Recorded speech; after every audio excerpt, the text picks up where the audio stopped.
한 주간도 살아내시느라 정말 애쓰셨죠? 좀 나라가 시끄러운데, 대통령도 이제 부재 중인데, 온 우주의 대통령 되신 하나님께서 힘들고 어려운 우리나라 대통령이 되셔서 정치, 경제, 사회, 문화 각 영역을 세밀하게 간섭하시고 움직이시고 다스리시길, 성도님의 마음의 중심에 예수님이 주인이 되시길 소망하는 분들이 피곤한 시간임에도 이 자리에 기도하는 마음으로 앉아 계심을 믿습니다. 네.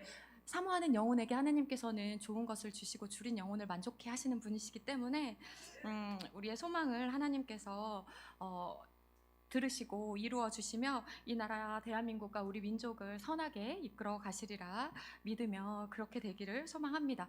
우리 교회력으로 지금 대림과 성탄의 시즌을 보내고 있죠. 오늘은 대림절 세 번째 주일입니다. 대림절은 다가오는 성탄 12월 25일 예수님의 탄생을 준비하고 기다리는 절기로 교회력의 시작이 되는 지점입니다. 대림절은 12월 25일 성탄절 전 4주 전에 시작되거든요. 로마에서는 기독교를 국교화하기 전까지는 1월 6일에 주연절이라고 해서 예수님이 세례받으셨던 날이었던 주연절인 1월 6일을 예수님의 탄생과 세례를 기념해 가지고 같이 지켰습니다. 그러다가 이제 로마가 4세기에 기독교를 국교로 공인하잖아요. 그때부터 성탄절을 12월 25일로 정하면서 예수님의 탄생은 성탄절에 이제 대림절 4주 전부터 지켰고 12월 25일부터 1월 6일까지는 성탄을 기념하면서 성탄의 절기로 지켰습니다. 그러니까 12월 25일 4주 전부터는 대림의 절기로 아기 예수님의 오심을 기다리며 지켰고 12월 25일부터 주연절까지는 성탄의 절기로 이렇게 지켰어요. 로마가 기독교를 국교화하기 전에 주연절에 세례를 받을 때 이제 세례식이 거행되기 한 3에서 7주 전부터는 왜 보통 세례받기 전에 금욕하고 절제하면서 요즘에 성도들도 보내잖아요. 당시에도 그렇게 보냈거든요. 그래서 국교화하고 나니까 성탄절 4주 전부터는 아기 예수님의 태어나심을 기다리면서 지켰고 성탄절부터는 아기 예수님의 탄생을 기뻐하면서 1월 6일까지 이제 성탄의 절기로 성탄절이라고 명칭해서 지켰어요. 대림절 기다릴 때 오시는 분을 기다리는 기간. 그래서 이제 눈치 빠르시고 학창 시절에 공부 좀 하셨다 하는 분들은 이렇게 여기까지 얘기를 들으셨으면 성탄트리 언제부터 언제까지 장식해야 되는지 딱 감이 오시죠? 대림절 4주 전부터 이제 성탄절 전 4주 전부터 1월 6일까지 장식하시면 됩니다. 근데 이제 어떻게 뭐 마트나 백화점이나 이런 데는 상업적이니까 뭐 그 시기가 지나도 성탄 트리를 장식해도 뭐 상관없겠지만 교회인데 그 시기가 지나도 성탄 트리가 이렇게 계속 반짝이고 있는 교회를 본다 그러면 그 교회 사무실 들어가가지고 끝났다고 정리하라고 이렇게 오지랖 떨시면서 얘기해 주시지 마시고 저 교회 성도들은 아직 교회력을 잘 모르는구나 이렇게 속으로만 생각하시고 이제 넘어가 주시면 되는데 기다릴제 오실림자로 대림절 혹은 대강절이라고 부르는 이 절기는 기독교 신앙인들은 과거에 오셔서 십자가에 달려서 우리를 죄에서 구원해 주신 아기 예수님의 오심을 기다리고 미래에 이 세상의 심판주로 다시 오셔서 우리를 심판하실 재림의 예수님을 기다리면서 보냅니다. 나아가서 지금도 순간순간 매 순간 우리를 찾아오시는 예수님을 기다리며 보냅니다. 어떻게 우리가 이 시간을 보내야 할지 생각하면 되는데요. 예수님의 초림 시기에 아기 예수님이 오신다는 거, 왕으로 예수님이 태어나신다는 것을 미리 알고 계시를 받았던 사람이 있죠. 누가복음 2장에 나오는데 나이 많으신 분들은 좋아하는 인물이죠. 시므온과 안나입니다. 네, 두 사람 모두 노인이고 생전에 하나님의 메시아를 만나게 될 것이라는 계시를 받았습니다. 성경은 둘 다 성경 중심적으로 성전을 떠나지 않고 경건하게 살았던 이들이라고 기록합니다. 역사 속에서는 이렇게 구속사에 계시를 받은 사람들이 있는 것 같아요. 초림의 계시를 안나와 시므온이 받았듯이 재림의 계시를 받을 이들도 있을 듯합니다. 그런데 신앙인들이 조심하고 깨어 있어야 할 것은 초림의 계시를 받은 안나와 시므온이 계시의 약속을 어떻게 기다렸는가 하는 것입니다. 두 사람은 세상을 시끄럽게 하거나 소란스럽게 하거나 더럽히지 않고 의롭고 경건하게 거룩하게 오랜 시간을 절제하면서 묵묵히 기다렸습니다. 1800년대 말에 기독교가 한국에 들어오잖아요. 이제 그때부터 내가 말세에 계시를 받았다, 내가 재림의 예수다, 뭐 이렇게 하는 분들이 종종 있어 왔었어요. 큰 사건이 터진 후나 역사의 변환점이 되는 시점이면 꼭 그런 분들이 등장하죠. 뭐 이렇게 잘 알고 있는 것처럼 땡땡 선교회나 아니면 제이 땡땡땡, 뭐 신 땡땡땡, 뭐 등등 이렇게 영을 운운하면서 내가 재림의 계시를 받았다면서 나를 따르라고 하는 분들이 비단 한국뿐만이 아니라 세계의 기독교 역사 속에서도 계속 있어 왔습니다. 그런 이들을 볼 때 성도가 기억해야 할 것이 무엇일까요? 더럽혀져 있으면 성령은 안 옵니다. 성령은 더럽혀져 있으면 떠납니다. 그가 계시를 운운하면서 세상을 더럽히고 소란스럽게 한다. 그러면 가짜인 경우가 많습니다. 열매를 보면 그 나무를 알듯이 처음에는 진짜였을지라도 교만해서 더럽혀져 있을 수도 있죠. 여튼 중요한 것은 하나님의 계시는 거룩한 이들에게 임하고 거룩하지 않으면 성령은 떠납니다. 진짜 계시를 받은 분들은 경거망동하지 않고 안나와 시므온처럼 겸손하고 거룩하게 때를 기다립니다. 대림절 셋째 주간 빛 대신 예수님의 탄생을 기념하는 기다림의 절기를 지나면서 재림의 때에 심판하시기 위해 다시 오실 예수님을 어떤 모습으로 기다리고 맞이하고 준비할 수 있을지 그것들을 생각해 보시는 세계비전교회 성도님들이 되시면 좋겠습니다. 동시에 연말연시 순간순간 자연을 통해 그리고 사람을 통해 사건을 통해 다양한 모습으로 우리에게 말 걸어오시고 찾아오시는 예수님 놓치지 않고 감격적으로 맞이하시는 성도님들이 되시길 소망합니다.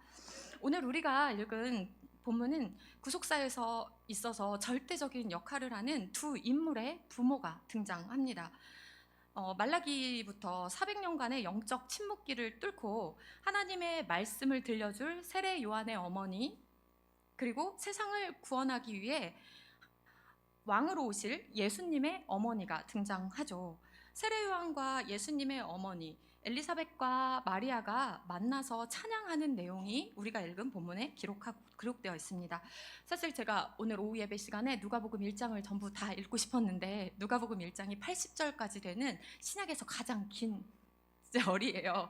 그래가지고 다 읽으면 설교 시간이 다 가버릴 것 같아가지고 조금 읽었는데도 본문이 좀 길긴 했습니다. 그래서 이 부분만 오늘 오후 예배 본문으로 잡았는데요. 오늘 우리가 읽은 본문 앞에 누가복음 1장 10절부터 천사 가브리엘이 6개월의 시간 차를 두고 사가랴와 마리아 두 사람에게 나타납니다.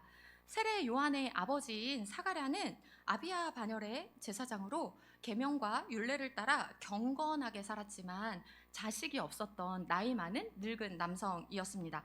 반면에 마리아는 나사렛이라는 작은 동네에 살면서 오늘 나이로는 중등학교 정도 다녔을 정도로 그 당시에는 홍기가 찬 젊은 여성이었습니다. 두 사람에게 기쁜 소식을 전하는 천사 가브리엘이 나타났습니다. 오늘 우리가 읽는 개역 성경에는 천사 이름이 두 가지 나오거든요.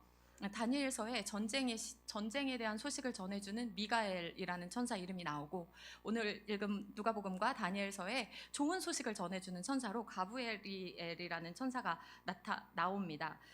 누가복음 1장에서 좋은 소식을 전하는 천사 가브리엘이 사가랴와 마리아에게 나타나 둘에게 자식을 주실 것이며 그 자식들이 이 세상에서 어떻게 살아갈 것인가에 대한 소식을 전해주는데요. 천사를 만났던 두 사람의 반응이 굉장히 다릅니다. 우리 1장 12절을 한번 띄워주시고 읽어보실까요?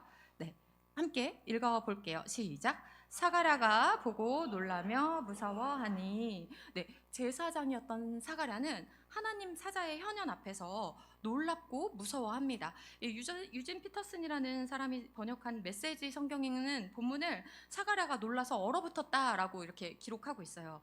사가랴는 천사의 말이 이성적으로 납득이 되지 않아서 의심하면서 표징을 요구합니다. 덕분에 사가랴는 10개월 동안 말을 하지 못하고 듣지도 못하게 된 것 같아요. 누가복음 1장 62, 64절을 보면 사가랴의 부인 엘리사벳이 아이를 낳고 이름을 뭐라고 할 거냐고 손짓으로 사가랴에게 사람들이 묻고, 그때 사가랴가 서판에 천사가 알려준 대로 아들의 이름을 요한이라고 이렇게 썼다고 기록하거든요. 그제서야 사가랴의 입이 풀리고 사가랴는 예언의 찬양을 하게 됩니다. 반면 1장 29절을 한번 같이 한 목소리로 읽어볼까요? 시작. 천사가 그 말을 듣고 놀라 이런 인사가 어찌민가 생각하매. 네, 마리아는 천사의 말을 듣고 천사의 말이 무슨 말인지 곰곰이 생각하며 천사의 말을 집중해서 듣습니다. 사실 아이를 주신다고 하면 두려워하고 걱정해야 할 사람은 사가랴입니까? 마리아입니까? 네, 사가랴는 아이가 없어서 계속 강구했었거든요. 그러니까 두려워하고 걱정해야 될 사람은 결혼하지 않은 처녀 마리아입니다. 유대 전통에 따르면 결혼식이 있기 1년쯤 전에 약혼식이 있었고요. 약혼을 하고 나서 약 1년 동안 신랑과 신부는 서로 떨어져 지내며 결혼식을 준비합니다. 신랑의 경우에는 신방과 나중에 신부와 아내와 살 거처를 준비하고 신랑의 자질을 준비하고요. 신부는 신부로서의, 여성은 결혼한 후에 남성의 신부로서 신부의 자질을 어떻게 할 것인지, 감당할 것인지 그 역할과 자질을 배우고 준비했다고 해요. 우리 요한복음 14장 2절부터 3절 말씀을 같이 한번 읽어볼까요? 시작. 내 아버지 집에 거할 곳이 많도다. 그렇지 않으면 너희에게 일렀으리라. 내가 너희를 위하여 거처를 예비하러 가노니 가서 너희를 위하여 거처를 예비하면 내가 다시 와서 너희를 내게로 영접하여 나 있는 곳에 너희도 있게 하리라. 아멘. 네, 요한복음 14장 2, 3절에 예수님께서, 우리의 신랑 되신 예수님께서 거처를 예비하러 가신다고 하셨죠. 유대의 전통에서 이해하면 우리의 신랑 되신 예수님이 우리와 영원히 거할 거처를 준비하시고 어린 양의 혼인잔치를 하러 이제 다시 오실 텐데, 그때를 기다리는 신부인 우리가 어떤 모습으로 어떤 준비를 하면서 보내야 할지 새롭게 생각해 보게 됩니다. 약혼하고 결혼식을 준비하는 그 기간에 신부로서 합당한 자질과 역할을 준비해야 되는데, 약혼한 처녀가 임신을 한다? 당시에는 처녀가 임신하면 돌로 맞아 죽는 전통이 있었잖아요. 그렇기 때문에 찍소리도 못하는 상황입니다. 그럼에도 마리아는 하나님께는 불가능한 일이 없기 때문에 자기 힘으로, 능력으로 도저히 이해가 되지 않지만 믿음으로 고백합니다. 누가복음 1장 38절 같이 한번 읽어볼까요? 시작. 마리아가 이르되 주의 여종이 오니 말씀대로 내게 이루어지이다 하매 천사가 떠나가니라. 아멘. 네, 믿음의 사람, 은혜의 사람 마리아는 주의 종에게 은혜로 말씀대로 이루어지게 하옵소서라고 대답하며 하나님의 말씀에 신실하심을 고백하고 순종합니다. 곁길이지만 제 첫 아이 이름이 이룸이거든요. 이제 목사님하고 저하고 이 본문을 읽고 하나님께 감동을 받고 이 아이가 주님의 약속하신 말씀과 뜻을 온전히 이루어드리는 삶을 살기를 소망하면서 아이 이름을 지었거든요. 그래서 이름인데, 천사를 만난 사가랴와 마리아 두 사람의 모습을 통해 우리는 하나님의 부르심에 응답에 있어서 신앙의 연수나 직분, 나이의 많고 적음이 무색함을 발견하게 됩니다. 하나님께서 이루고자 하시는 일을 말씀하실 때 성도님들은 어떻게 반응하시나요? 사가랴는 당시에 제사장이었죠. 백성의 지도자였고 남자였고 어른이었습니다. 그런데 그는 놀라서 얼어붙어서 두려워하며 천사의 말을 의심합니다. 혹시 우리 가운데 사가랴와 같은 모습으로 신앙생활을 하는 성도님들이 계시진 않나요? 예배의 자리에서 하나님의 나라와 의를 구하고 입술과 형식으로 하나님의 전능하심을 고백하며 기도하기도 하지만 구체적이고 실질적인 삶의 자리에서 당장 눈앞에 보이는 이익이나 세속적인 보상에 기인해서 계산하고 불순종하거나 의심하거나, 입으로는 전능하신 하나님의 말씀을 외치는데 기도하는데 정작 그 기도가 응답되었을 때 삶에서는 놀라고 뒷걸음질 치며 작은 하나님의 말씀으로 대하고 있는 분이 우리 가운데는 없을까요?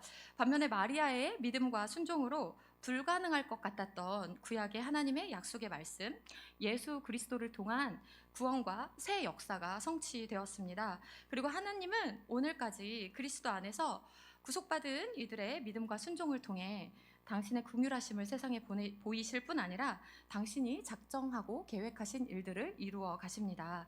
주사위는 사람이 던지지만 결정은 하나님이 하시죠. 근데 주사위를 사람이 던지지 않는다면 하나님께서는 결정하실 수 없겠죠. 주사위를 던지는 우리의 노력과 행동도 필요합니다. 마리아의 믿음의 순종처럼 인간의 결단과 순종을 통해서 하나님은 자신의 뜻을 이 땅에 펼쳐 가시기 때문에 우리에게는 마땅히 우리가 감당할 일과 하나님께서 도우셔야 할 일을 구분하는 정금과 같은 지혜가 필요합니다. 자신이 해야 할 일에 최선을 다하고 하나님께서 행하실 일을 찬양하고 기도하며 인내하는 기다리는 마리아의 믿음이 우리에게도 필요합니다. 우리 41절을 같이 한 목소리로 읽어볼까요? 시작. 엘리사벳이 마리아가 무난함을 들음에 아이가 복중에서 뛰노는지리라. 엘리사벳 아멘. 네, 천사를 만나서 소식을 들은 마리아는 지체하지 않고 나사렛을 출발해서 유대 산지에 거하고 있는 친족 엘리사벳을 찾아가요.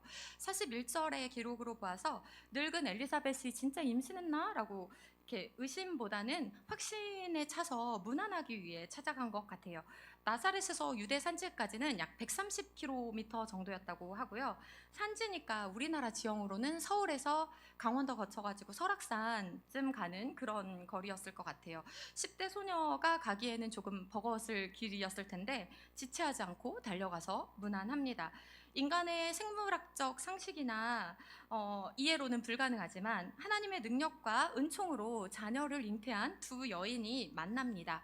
예언의 말씀의 선취이자 광야에 외치는 자의 소리로 한 세대를 마감할 아이를 잉태한 늙은 여인 엘리사벳과 지극히 높으신 분의 아들로 온 세상을 왕으로 한 시대를 열어갈 아이를 잉태할 젊은 여인 마리아 두 사람의 만남이죠.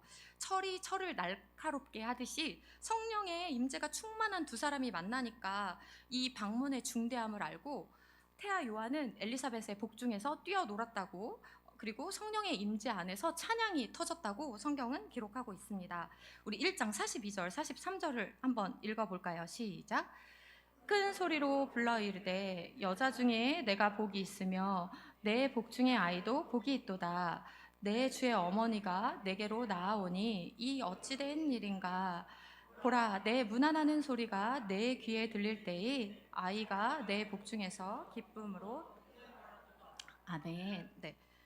엘리사벳은 높은 분의 어머니로 마리아가 선택받았다는 사실, 어쩌면 자신보다 나이 어린 마리아에게 주어진 더 큰 은총에 대해 조그만한 시기도 없이 주님의 어머니인 마리아가 자신을 찾아왔음에 대해서 감격합니다. 사촌이 땅을 사면 배가 아픈 게 우리네 심리인데 우리보다 봉사 조금 덜 하고 새벽 예배 안 드리는 성도의 자녀가 인지도 있는 대학에 들어가거나 좋은 직장에 취업했다고 하면 기쁘기보다 마음 한쪽이 조금 불편한 게 우리인데, 그런 우리의 모습과 엘리사벳의 모습은 참 다릅니다. 마리아도 처녀의 몸으로 아기를 갖게 되면 넘어야 할 많은 난관에도 불구하고 그것을 개의치 않고 자신의 공로를 초월한 하나님의 은혜를 노래합니다. 또 조상에게 주신 약속대로 부한 자는, 그리고 권력자는 겸손해지고 가난하고 약한 자는 높아지고 회개하고 돌아온 운명을 온전히 역전시키는 메시아가 오셔서 하실 하나님의 최종 심판의 특징에 대해서 노래합니다. 이게 그 유명한 마리아의 찬가고 오늘 우리가 읽은 본문의 내용입니다. 세상 사람들은 이제 이 힘든 상황 속에서 그리스도인들이 왜 찬양하는지 모릅니다. 그러나 거룩의 임재가 강력하면 찬양이 터지죠. 짜증나고 힘든 현실이지만 우리는 예수님을 만났기 때문에, 가난하고 힘들어도 우리는 예수님이 있기 때문에 찬양하고, 찬양할 때 하나님께서 영광 받으시고 마귀는 우리를 떠나갑니다. 찬양을 통해 예수님의 능력이 우리에게 임합니다. 나아가 찬양은 전염되죠. 2000년 전 천사들의 찬양이 목자들에게 전염되었고 초대교회 성도들에게 전염되었고 오늘을 사는 우리에게까지 전염된 것처럼 어떤 힘든 현실 속에서도 신실하신 주님을 바라보며 주님의 일하심을 찬양하는 성도님들이 되시길 소망합니다. 두 여인의 만남을 통해서 우리는 한 해를 마무리하며 또 한 해를 시작하는 시점에 우리 공동체가 지향해야 할 두 가지 모습에 대해서 발견하게 됩니다. 첫 번째로 성령의 능력으로 주님의 오심을 최초로 맞이한 두 여인은 만나서 찬양으로 서로가 서로에게 힘이 되어 주었다는 것입니다.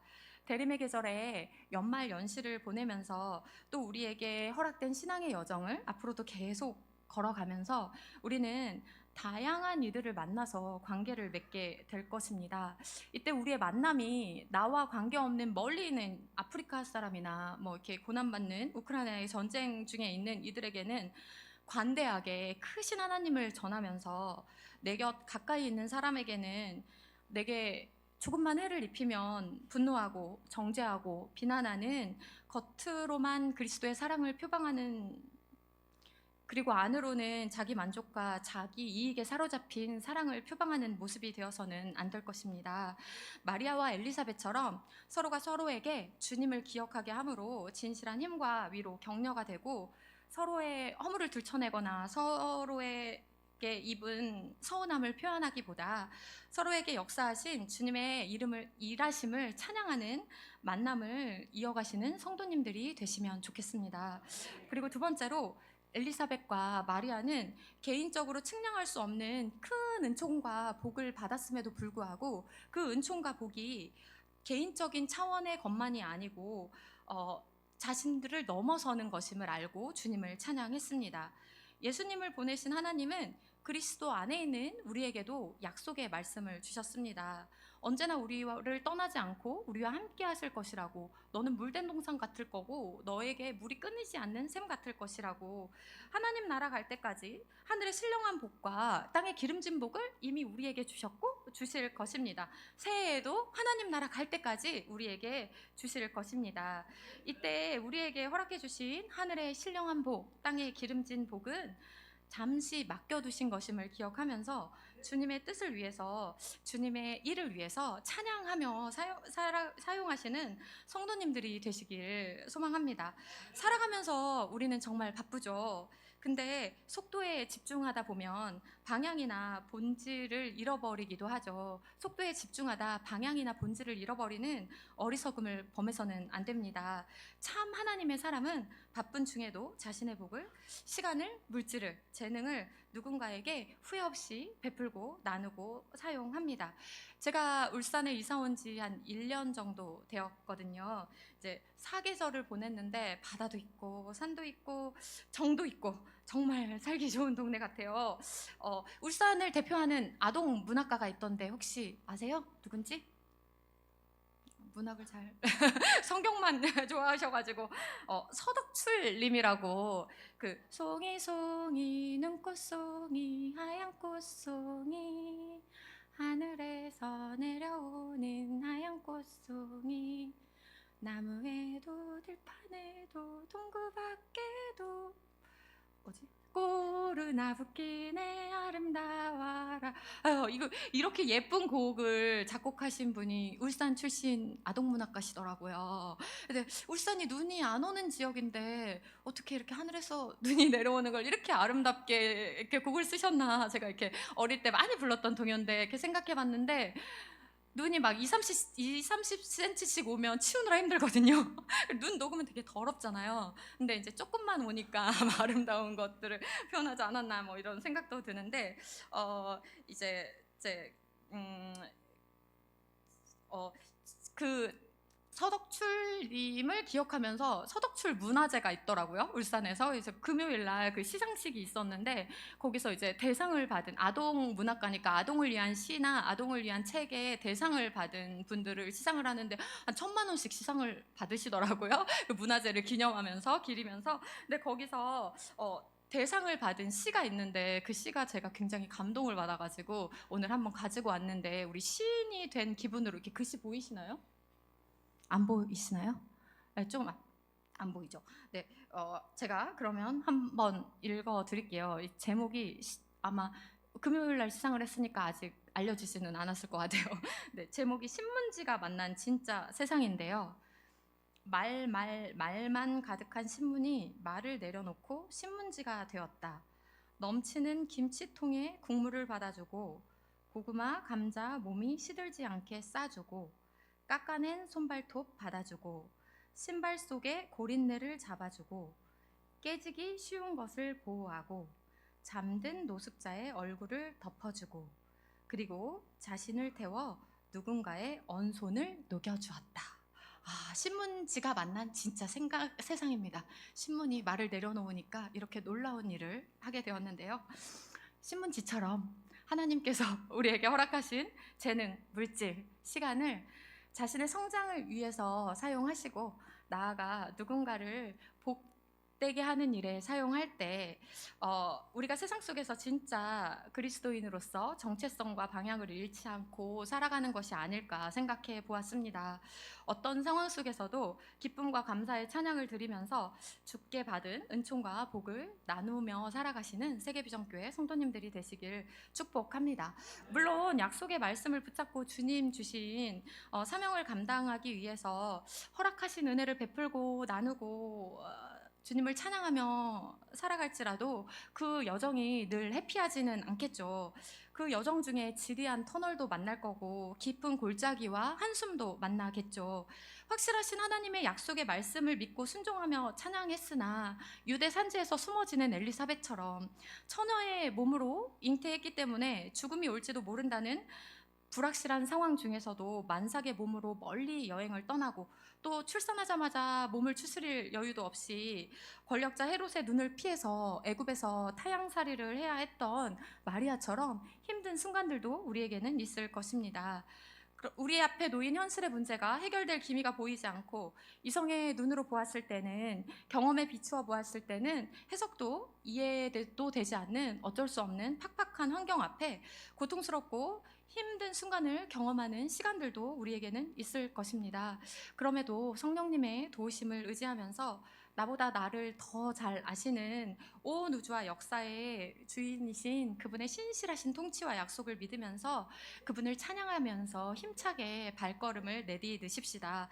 비록 우리가 깨닫지 못할 뿐이지 하나님께서는 우리의 인생의 항로에서 자신의 선하심을 북극성같이 비추실 것이며 주님을 찬양하며 걷는 우리의 걸음을 인도하실 것입니다. 당장 현실적으로 힘들고 어려울 수 있지만 후에 돌아보았을 때 우리는 하나님 안에 있다면 언제나 승리하게 됩니다. 오늘 말씀을 정리해 볼까요? 네. 첫째, 먼저 과거에 오신 예수님을 기억하고 미래에 다시 오실 예수님을 기다리는 대림의 절기를 보내면서 신랑 되신 예수님과 혼인잔치를 준비하는 우리들의 모습이 어떠해야 할지 매 순간 다양한 사건과 만남을 통해서 우리를 찾아오시는 예수님 놓치지 않고 감격적으로 맞이하기 위해서 어떤 노력을 기울일 수 있을지 짚어보았습니다.